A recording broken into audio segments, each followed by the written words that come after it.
couper le robinet, comment, à qui et combien de temps? La réponse sera donnée demain dans les Pyrénées-Orientales. Le département passe en état de crise sécheresse le lendemain.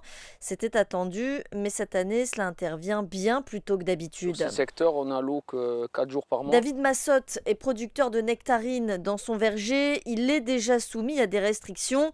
Il espère que ces nouvelles mesures ne vont pas signer la fin de son exploitation. Il faudrait qu'il y ait l'eau tous les jours puisqu'on est passé au goutte à goutte pour l'économie d'eau. On est au point de rupture et quand on entend qu'on veut nous couper l'eau encore un petit peu plus, voilà, c'est pas vivable. Même chose du côté de ce producteur d'abricots interrogé par France TV. Un jour sur deux, ça irait très bien. Le tout, c'est de ne pas dire pendant une semaine, on ne peut pas irriguer. Ou voilà, là, l'arbre avec les fruits, il va commencer à flétir et bon, c'est pas bon, quoi. Ce week-end, en déplacement non loin de Perpignan, le ministre de l'Agriculture est allé à la rencontre de ses producteurs. Il a constaté les feuilles d'arbres jaunies et les fruits déjà mûrs mais invendables. Marc Fesneau promet donc des aides. L'État ne se défaussera pas et vient plutôt dire, quand bien même il y a des restrictions d'irrigation, viendra vous assurer votre perte au niveau le plus élevé qui soit. Côté arboriculteur, on se réjouit. Frédéric Jonca est vigneron. Il espère que ces promesses seront tenues. Parce qu'il y a beaucoup de monde qui risque de rester sur le carreau, beaucoup de familles qui risquent de rester sur le carreau. Mais après, il faut voir pour l'an prochain.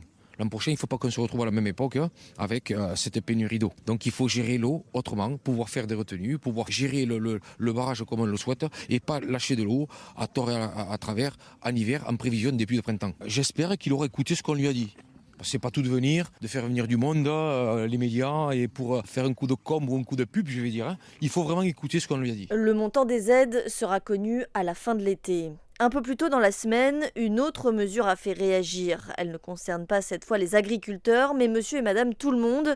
Il sera impossible d'acheter des piscines hors sol. Il est déjà aujourd'hui interdit de les remplir dans les départements soumis aux restrictions. Christophe Béchu, ministre de la Transition écologique, au micro d'Yves Calvi sur RTL. De manière à éviter d'avoir des gens qui achètent des piscines qui ensuite auraient la tentation de les remplir, alors même qu'on interdit ce remplissage. Mais justement, que dites-vous ce matin à ces Français qui ont économisé peut-être parfois toute leur vie pour avoir une piscine ? Je leur dis qu'il faut bien comprendre que ce n'est pas une décision du gouvernement, c'est la réalité de la nature et de la situation dans laquelle nous sommes. Aujourd'hui, il faut s'habituer à l'idée que le dérèglement climatique, c'est maintenant, les conséquences de ce moins d'eau, c'est maintenant, et qu'il faut qu'on sorte d'une culture de l'abondance pour rentrer dans une logique de lutte contre les gaspillages. Une mesure qui va dans le bon sens pour Patrick Belgrade, le maire d'une ville de 700 habitants. On va alimenter une piscine pour, 40 mètres cubes d'eau qui vont s'évaporer, qui vont être traités au chlore, et qui servent au confort, d'accord, mais il y a peut-être une urgence plus importante au niveau, par exemple, justement, soit des potagers, soit de l'arrosage au niveau agricole. Cela s'accompagne d'une interdiction de laver sa voiture ou d'arroser son jardin. C'est valable dans les Pyrénées-Orientales, mais aussi dans le Gard, le Var et les Bouches-du-Rhône. À Paris, Magali Homo pour Medi 1.